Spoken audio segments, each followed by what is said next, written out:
Great teachers don't just come from the classroom. They can be found almost anywhere in your life. That's why we, Wade and Hope King, created this podcast to connect you with the stories, the tools, and the joy you need to take education to the next level. Nowadays, everyone's an educator. Whether you chose that career or not. And we're all in this together. So come on, let's do this. It's time to get your teach on.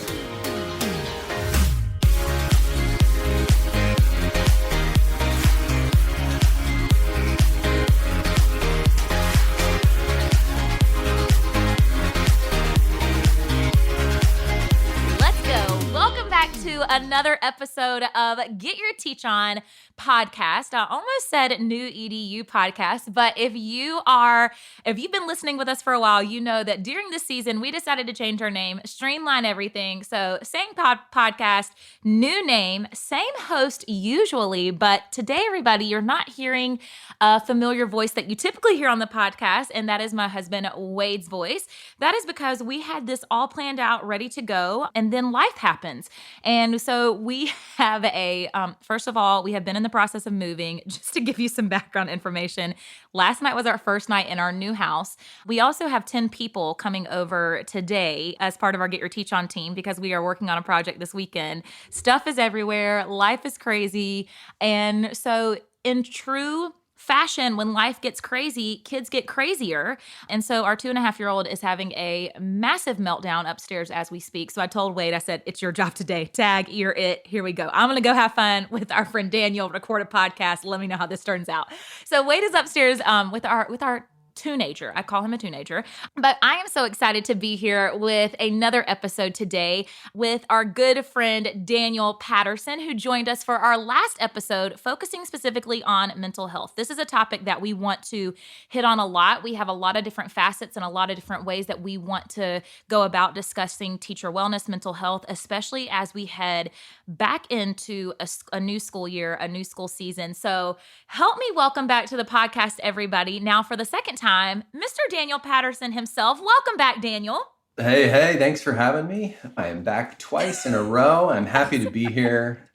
That's right. Now, listen, they should have listened to the previous episode. And if you didn't, I highly recommend that you go back and you listen to the episode. I know that, Daniel, you received a lot of feedback. So did Wade and I, just about, the relevancy, the realness, the rawness of what is happening right now in the teaching profession. And so last week, we kind of started having a conversation just about overall teacher wellness, just about an awareness of the expectations that set on us, about being okay, giving yourself permission to feel, to be able to set realistic expectations of yourself, and just kind of how to navigate this another unprecedented year, I guess, if you will. But before we dive in, just in case they didn't listen to that episode, we're not going to hold it against them, but I do want for you just to briefly introduce yourself for those that are joining us for the first time. Absolutely. Hello, everyone. I'm Daniel. I run a therapeutic high school in Los Angeles, and we focus on congruency between education and whole health, so mental health and recovery. And before that, I was a high school teacher for 10 years and a high school assistant principal for 4. So I'm very happy to be here, father of 3 kids, and it is a wild season for sure. And Daniel has an amazing story, and some of which you're going to get to hear about on our podcast and through our podcast, but you've got to check him out on social media, especially his killer dance moves that he has going on, where he shares all things about, yes, teacher wellness, but just mental health and wellness overall. But today, Daniel, I am so excited about this episode, and I'm kind of really excited that Wade decided not to be here just because I feel like I'm going to have my own therapy session with you all by myself. Okay. But today we are going to talk about something that we have had requested quite a bit. It is a very big, can be very deep topic, but it's all about how we set and establish boundaries. So right. Daniel, just to kind of dive right in, what do you think about what is the first thing that starts coming to mind when you think about the word boundaries and the role that it plays in your life specifically? Well, for my life specifically, a little bit about me, I grew up with severe anxiety and depression, which then evolved into addiction, and I'm 7 years sober. So boundaries for me are really important, and they start on the inside and they work their way out. And so I've had to set really healthy and clear boundaries for myself about the people I surround myself with, how I spend my time and energy, And of course, making sure I'm intentional to keep myself well and in progress. So boundaries is a big buzzword, and it's a super broad term that you can apply to almost any situation. I feel in education, it's typically a little bit polarizing, right? Because boundaries often are attached to the word no. And no is a complete sentence, by the way. However, in education, you typically want to package it with grace and, authenticity. And you don't have to say no to everything, but certainly being intentional with boundaries for me, I apply them everywhere. Yeah. For me, I wish that the word boundary was something that I had been taught earlier on, that I had learned earlier on, because if I'm being honest, I think that the word boundary has come into my vocabulary maybe in the past 2 years, like if I'm being honest. And the thing though that I have learned, and why I'm so excited to talk about this today on the episode, the thing that I have learned though in the past 2 years is by setting boundaries, I don't get myself in binds. Because what I found before when I wasn't setting boundaries, the thing about boundaries is clear communication, right? That is what boundaries is all about. Clear communication, voicing your needs, expressing your needs, and things that you are going to set for yourself, parameters that you're going to set for yourself vocally out loud to people so they understand exactly where you stand. Right. And as I look back over, my life in education, my life growing, the Get Your Teach On brand and working with educators, I'm like, I wish I had learned the word boundary earlier on, because I would not have gotten myself into a lot of the situations and binds that I had gotten myself into simply because of lack of communication, of setting, here is what you can expect from me. Here is what I'm capable of doing. Here is what I have the capacity to do. I feel like too many times I said yes to things. Right. And when you say yes to something, people, trust and expect that you are going to be able to fulfill that. And then what happens when you can't, because you've said yes to too many things? So I'm really excited to talk about this today. You get over your skis, Man. right? You become a yes person, a people pleaser. And in education specifically, we're empathic people pleasers. We want to serve, we want to show up. And especially, I was having a conversation with a friend who runs a teacher induction program for Denver. And she and I were dialoguing about our previous podcast and just the nuance between a veteran teacher's ability and capacity to know their limits and to establish their niche in the school and say no, versus a new teacher who's hungry and ready to go and wants to have a good reputation and maintain their job. And so often they will say yes too much, partly out of just pure passion and that eagerness to actually do the job they've been training to do, but also there is a nuance of fear that's important to acknowledge, wanting to keep your job and good evaluations. So it's tricky. Yeah. Very tricky. I mean, because, it's easier said than done, right? You can say, yes. It's easy to preach the message, right? It's easy to preach the message when you're not living their exact situation. And it's easy to say, set boundaries and don't worry, put yourself first. And by all means necessary, take care of yourselves. Right. But everybody's living their own story. Everybody's living, they have their own, set of expectations that's put on them, their own situation, their own environment that they're living in. And for everybody I feel like the goals can be the same, the way we approach things can be the same, but the outcome and the way we go about it, how we get from point A to point B, I think looks different for every single person. And I think that's okay. Yeah. Yeah, and it is okay. And when we're having a broad conversation, it's important to understand that everyone's hearing it through their own lens. Exactly. Right? So if you can take away anything from this about how to set boundaries and how to hold boundaries and honestly how to modify them, because as you grow, you might take on more, or as you hit a wall, you might need to shed some of your obligations. And so there's fluidity to boundaries. But my advice for someone newer to the profession, right, with boundaries is, set them early, enthusiastically, and unemotionally. And you can go to your administrator or go to your team and share your eagerness to contribute, collaborate, be involved, give what you can give. But also, educate them about what else is going on in your life and why the limit is maybe 2 things that I can do instead of taking on 5 things. Yes.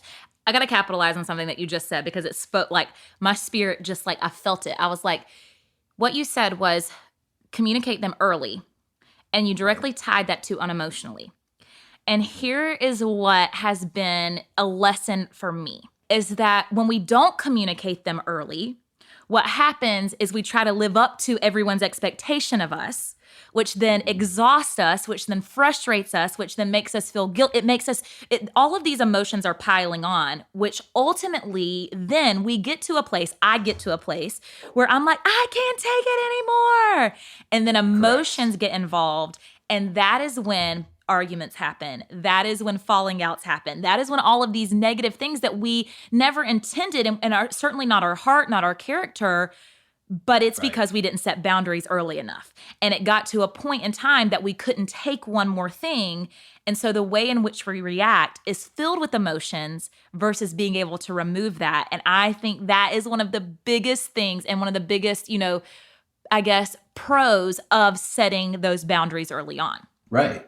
There's so much ambiguity when you're new in education. And I remember walking into school and having really no idea what was going on. I had a curricular map and I knew when I started and I knew when I stopped. But short of that, I didn't understand the ecosystem of the school. My principal, Evans Rutledge, he was the most amazing administrator. I remember him calling me into his office and just talking, getting to know me and just asking me like, how do you want to get involved? Where do you want to get involved? And what he said to me is that there's something for everyone here, but don't feel like you have to do everything here. Now, if only every administrator could be like that, right? Right. But there's no harm. I feel like sometimes we operate and now I am an administrator, right? And I would consider myself approachable. So I think for every example of an administrator that isn't in tune with their staff, I would counter that with there's amazing administrators that are very in tune, but they're also running a school and there's also hundreds of teachers. So you have that courageous conversation. Yeah.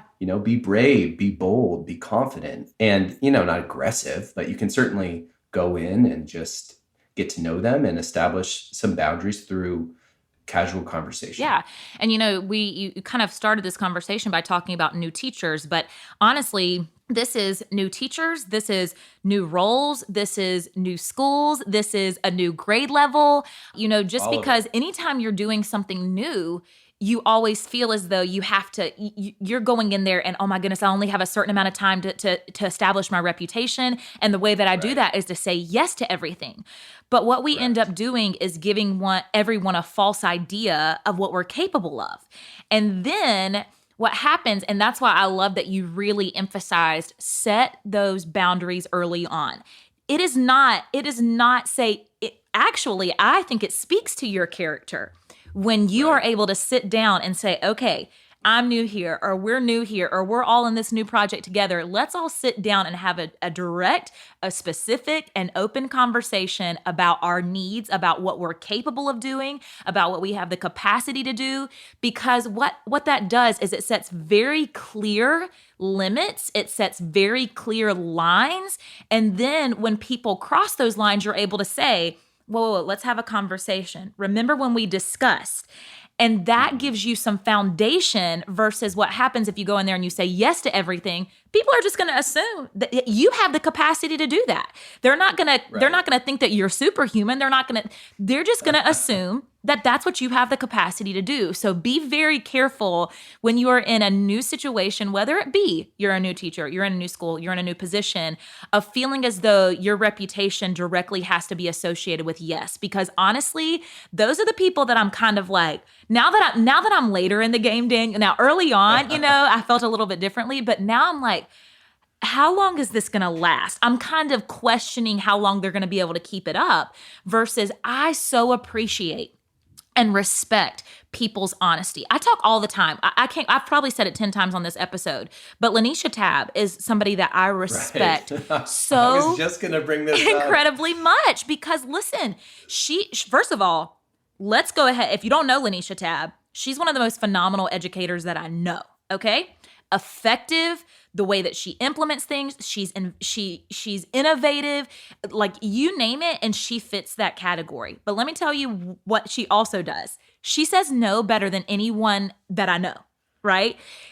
And I respect her on a completely different level because of her honesty and because I know when she says yes to something, she's going to be 100% in versus saying yes to everything and giving a much smaller percentage. I literally think about her speech at Get Your Teach On Nationals all the time. Right? When and I just remember she said, and then she breathes through her teeth. You go, that's not in my self-care plan this year. That's right. Like I thought that was just so important, so well said. And now, honestly, when I think about saying no, and I'm good at saying no, I always think about her. And to your point, when you say yes to everything, you become overextended.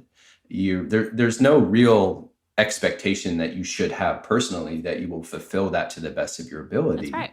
And, sometimes you go slow to go far. You be good at a few things, get really dialed in a few areas. And rather than, I know you want to experience new things when you move to a new school or a new position. I remember when I became from a teacher to the student council director, there were so many ideas I wanted to do. And I felt this immense sense of pressure to have to do them all at once. Yeah. Yep. Right? Like I got to get it all done now. Yep. And no, I don't. I can drip them in, roll them out, grow it. Yep. So number one, set them early, which sets you up to be able to set them unemotionally. Wait, you said three things though. You said set them early. Right. And then you unemotionally. Set them unemotionally. Was there something else or was it just those two things? I swore there was three. I swear there were three too, but rewind, people. Rewind, go back and write We'll have to ask Chase to go down. I'm just freestyling here. So I love a good freestyle conversation. That's when you know it's real. So, but again, early, unemotionally, those two things go hand in hand. So I think that is where the starting place begins. I want to talk about something and I want to hear your perspective on this because this is where I struggle. And honestly, I haven't figured it out. Now, I've learned that setting boundaries early, like you said, is a key component of this, but just because I know certain techniques that help, it doesn't mean that we have it all figured out. And this is where I struggle the most. So we all wear many different hats, right? Like, I mean, just for me personally, I wear the hat of educator, I wear the hat of mom, I wear the hat of sister, of daughter, of friend, of business leader, of team leader, of I could go on and on and on. Right. And how do we set boundaries for ourselves, I think, that we then communicate to others when it comes to, first of all, we wear so many different hats, but let's just take one of those hats, for instance.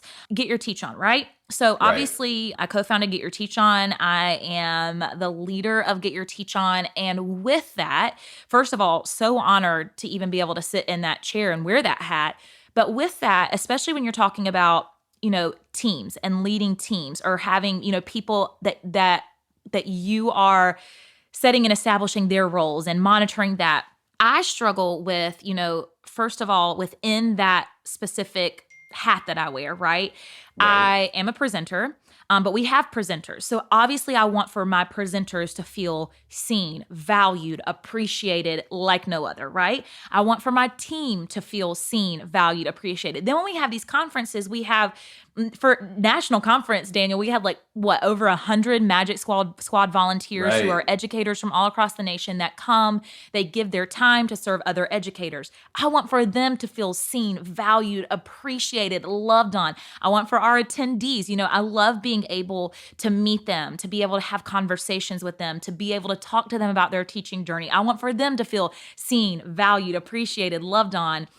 How do we set boundaries in those types of scenarios where you feel like everyone is expecting the best of you and is expecting, you to see them, to value them, to appreciate them? That to me becomes very overwhelming because it's like, how do we begin establishing boundaries in those types of situations, whether it's at school and we have students expecting things of us and parents expecting things and colleagues, like when we have so many people expecting things of us, because I feel a tremendous amount of guilt when I feel as though I don't live up to their expectations. That is a packed question. And you certainly have a much bigger platform than I do. And I feel you have more eyes on you depending on you, to almost, I'm not going to say carry them emotionally, but keep them inspired, uplifted, innovative, etc. This is a side, but I'm just going to give you a nugget of what I do. So I am very much an open book, right? So if you go to my TikTok, for example, it's all about my depression, my anxiety, my recovery.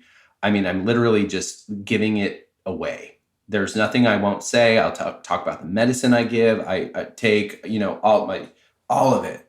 But, I don't do micro coaching in the DMs. Right. And I don't, I get emails from people and I respectfully reply to them. And I'm so gracious that, I'm so thankful you reached out to me. Unfortunately, here are some resources you might want to consider, if that makes sense. So a way that I'm trying to serve others is be 100% authentic. And that's my choice. A lot of people, I'm not saying you have to advertise everything, but for me to inspire people to deal with mental health or depression, anxiety, addiction, for me, the best way, especially as a male, is to be open and honest about it and give it. And it resonates with people. That being said, so that's a way that I'm compartmentalizing it, because I'm not a therapist. I'm a director of a clinical school and I have been in therapy for 20 plus years, et cetera. So I give of myself to try to inspire people and give them tools and keep them inspired. But I also have given myself permission to not feel like I need to do a private coaching session with every DM. I acknowledge them and I thank them and I wish them well, but it's unrealistic for me to do that, right? Yeah, and I think that, again, I don't have this all figured out. Trust me, I wish that I did, and I wish I had all the answers, because I know that so many people feel this way. Like, how do you live up to the expectations that others have of you? But I think that honestly, what I've learned because I'm a big proponent and advocate for therapy. I think it's an amazing thing, and this is a very hot topic that I talk to my therapist about frequently, because it's something that I struggle with all the time, because I want to be everything that everybody wants or needs. But that is setting myself up for failure, which is probably one of the reasons that I struggle with anxiety, right? Because I'm constantly thinking into the future of, what is everybody going to need from me? How can I help them? How can I give and how can I pour into others, right? Which leaves very little for me. And so it's something that I talk to my therapist about often. And so if you are very similar in the fact that you are constantly struggling with being everything that everybody wants you to be, it goes back to Daniel. I know you say you're not a therapist, but I kind of think you are, because you're spot on with what we had just talked about, right? In my therapy sessions, my therapist always says, communicate first clearly what people can expect from you. Right. You don't allow them to create their own expectations. You create what their expectations should be of you.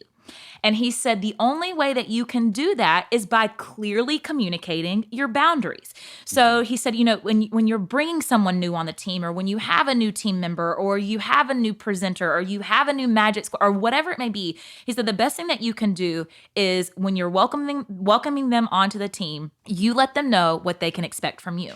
But in that same note, you let them tell you what you can expect from them.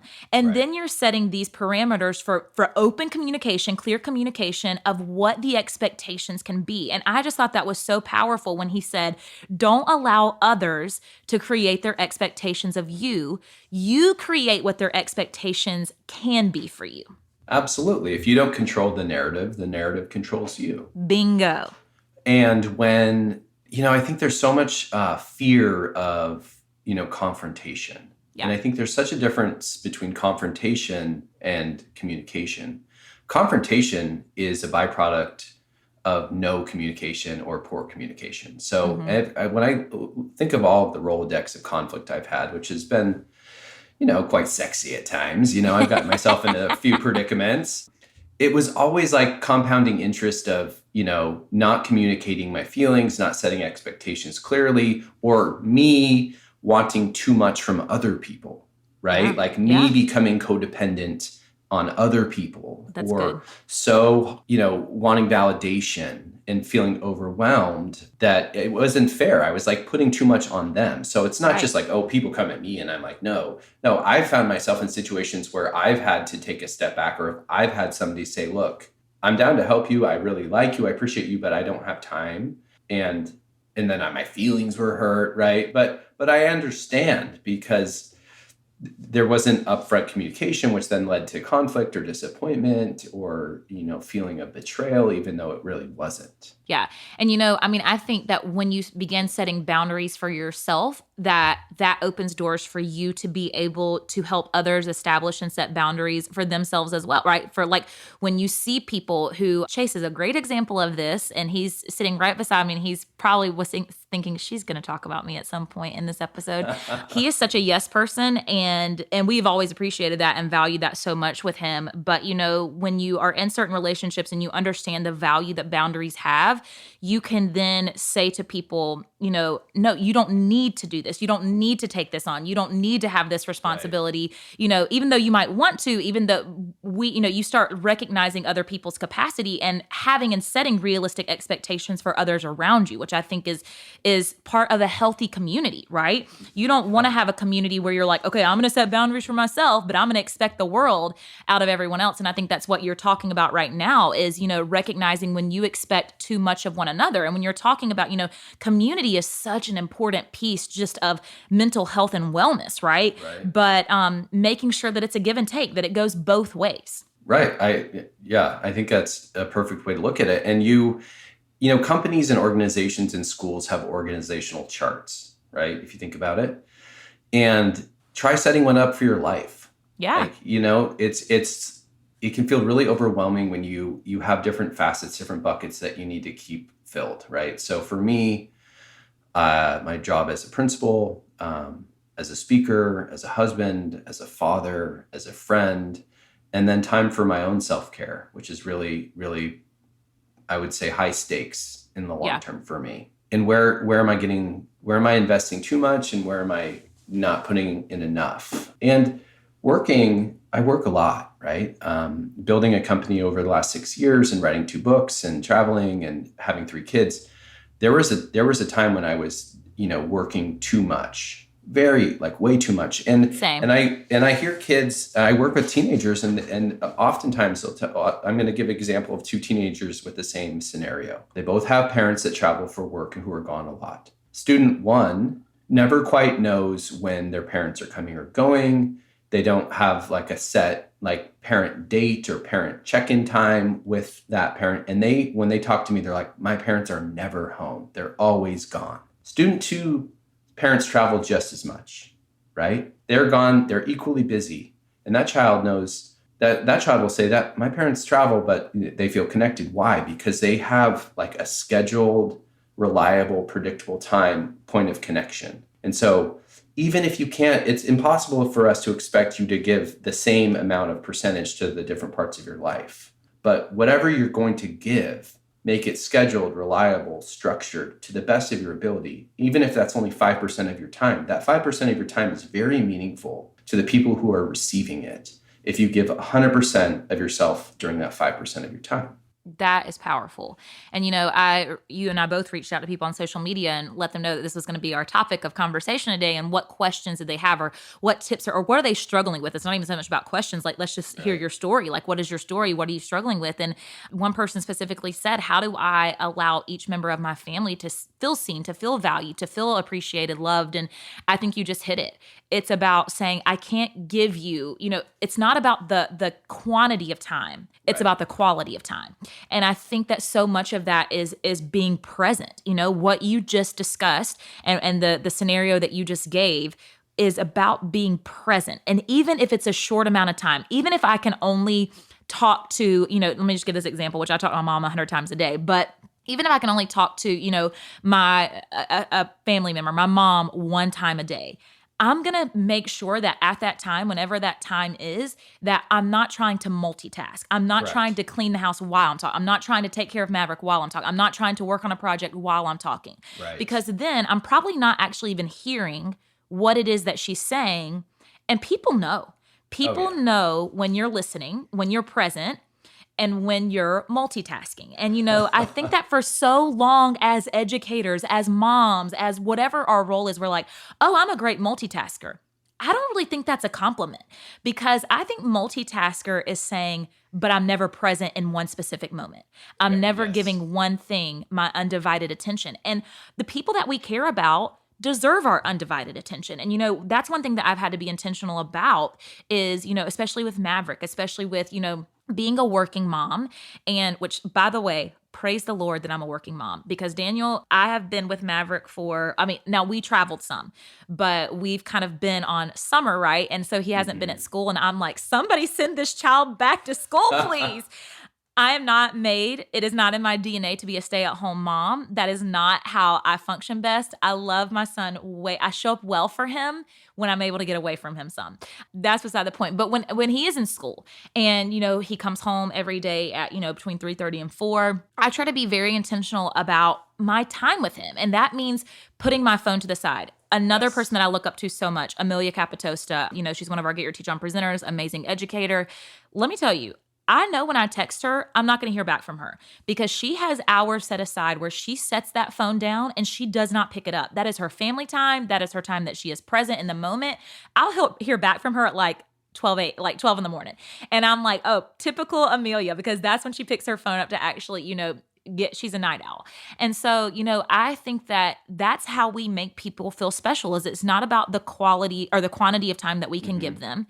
It's about the quality and being present and setting aside time that's intentionally for them.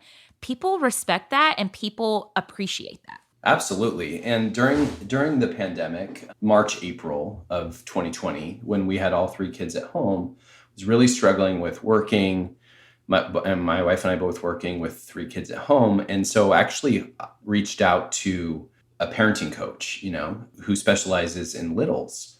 And he calls it like a 15-minute trick. He's like, what you need to do is you need to give them, when they're, coming in, they're in your space, and instead of just pushing them away, you give them 15 minutes of complete undivided attention. Leave your phone, go play basketball, play soccer, because that 15 minutes of undivided attention is the same value of like 2 or 3 hours of distracted interactions. Oh, that's good. And so even with 3 kids and working, so now my kids luckily have different needs of when they kind of want me to show up for them. So Ro, my middle, she in the morning really needs me.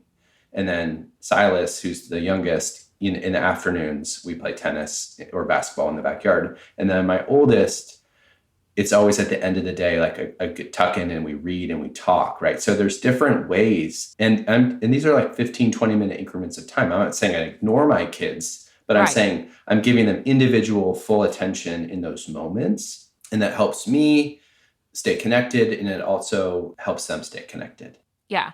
And, I think that all humans function the same way. Like you think about your spouse, right? I mean, Wade and I know that we cannot spend every waking minute together, that we have a million things on our plate. I mean, we know this, but, we are intentional about setting aside time. And it doesn't have to be, like you just said, it can be 15 minutes. It can be, heck, as parents, you'll take 10 minutes. Like you'll take what you can get, But if it's only 10 minutes that I'm going to get, okay, we're not going to turn on the TV. We're not going to have let's engage in conversation. Let's engage with one another versus, being so caught up in so many different things that, because Wade knows better than to talk to me. Like he knows I can't multitask. If I'm on my phone, Wade has had full on conversations with me, and I have sat and agreed. And I guess I've responded. He swears I've responded to him, and he will bring up these conversations later. And I'm like, I didn't say yes to that. He's like, Hope, you said, I'm like, don't engage with me when I'm on my phone.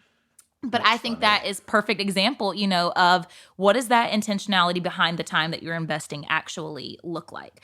So that's powerful stuff on just, how to set boundaries and how to set realistic expectations, which is really the foundation of your boundaries. Mm-hmm. Once you have your expectations of yourself and what you're capable of doing, that is when you can clearly communicate your boundaries. But it takes you stopping and saying, what am I capable of, to then be able to communicate clearly. So I think that's a huge part of it, is saying, what do I have the time to be able to do? So the final thing that I want to talk about, because we've talked about in new roles, we've talked about how to set boundaries early on, how to communicate them, unemotionally. We've talked about wearing hats and other expectations of us and how we need to set those expectations. We need to control the narrative. That's a huge part of setting and establishing boundaries. How do we set and establish boundaries for ourselves? And what does that look like? And what role does that play? I think that is the most critical part of the equation. It needs to come from the inside out. First, allowing yourself and mandating yourself to respect other people's boundaries, right? So, what you focus on, you get more of. So if you're going to be a boundary bulldozer, to others, Oh, then that's good. you Wait, should that's good. You should create a t-shirt for that, Daniel. then you can expect the universe is going to give that right back to you. Again, time.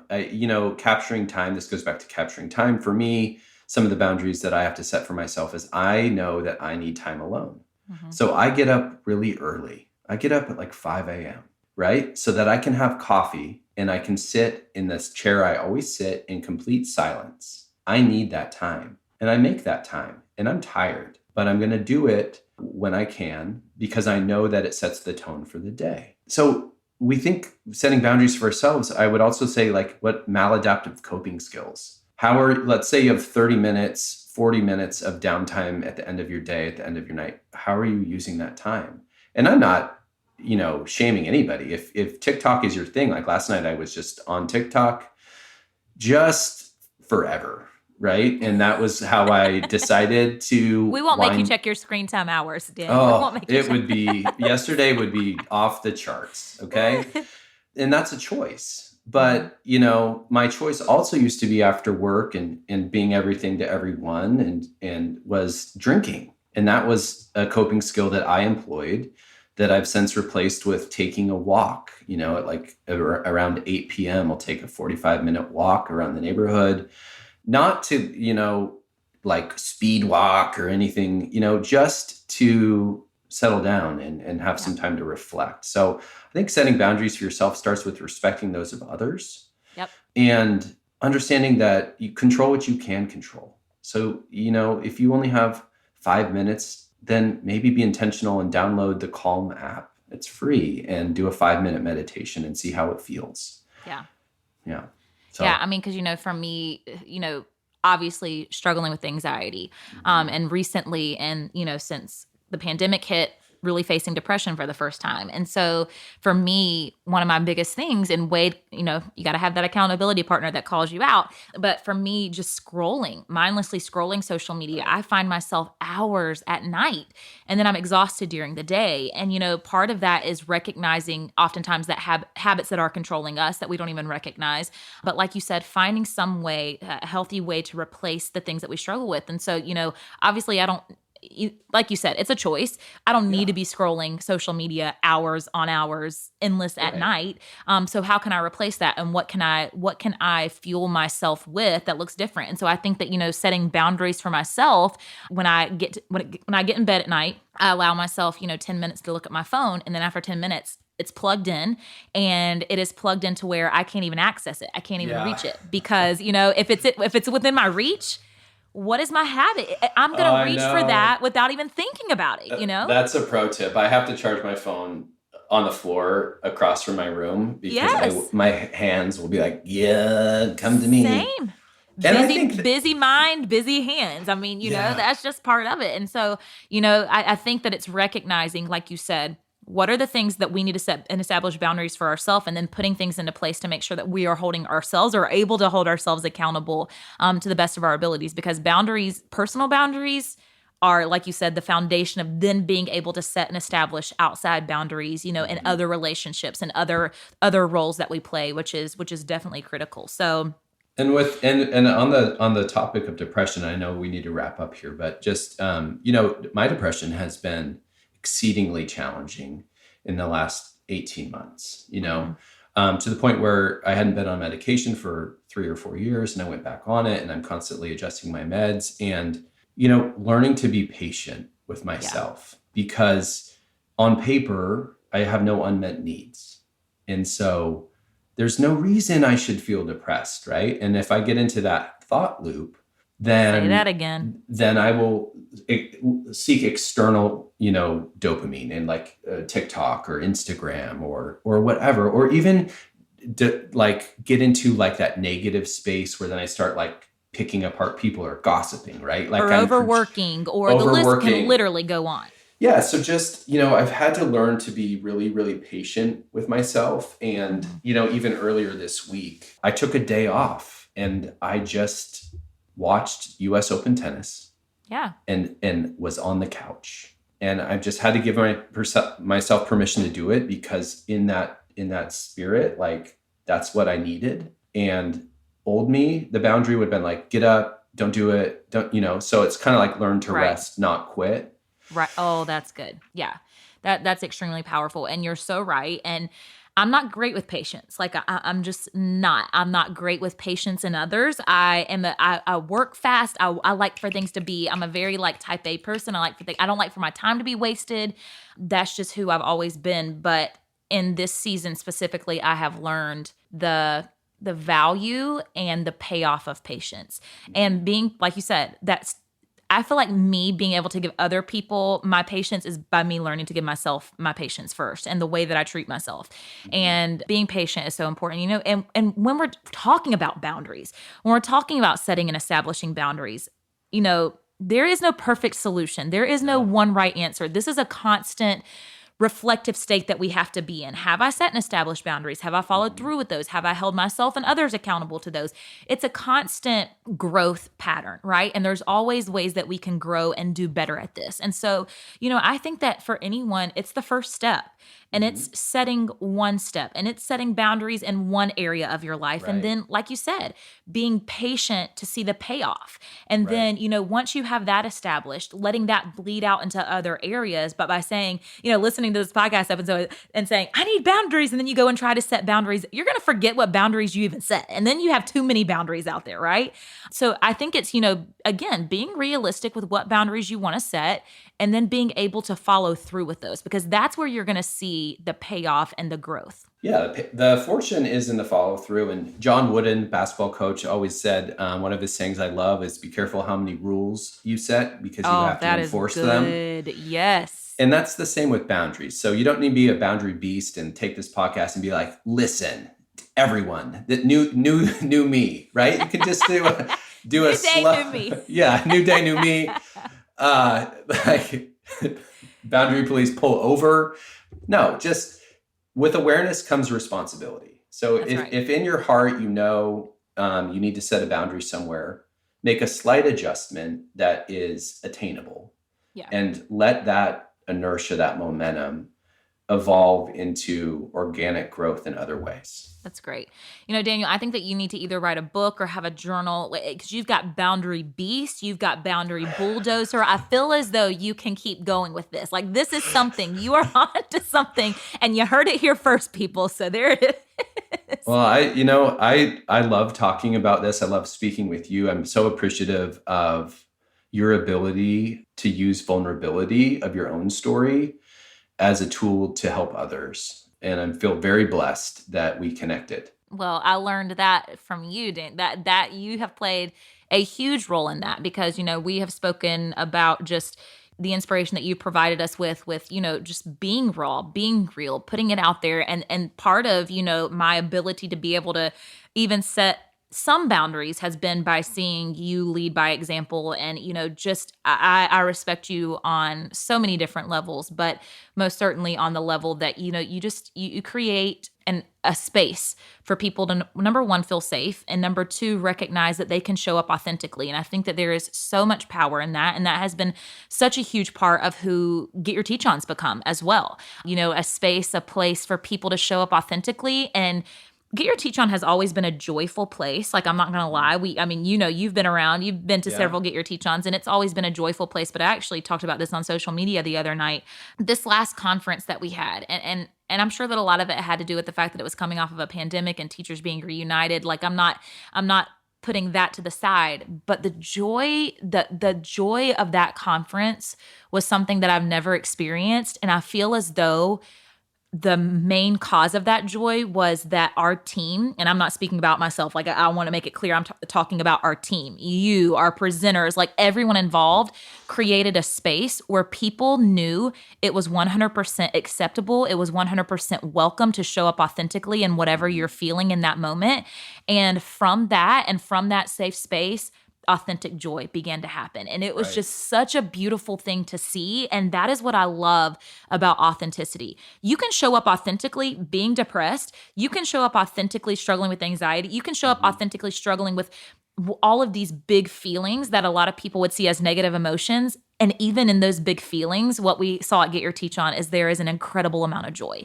That joy can still be a part of those feelings. Much different than happiness, right? Much different. Right. You don't have to be happy to experience joy. And so, just being able to see that this summer and you being such a huge part of that has been, just something that has really created a foundation for me moving forward. So thank you for that.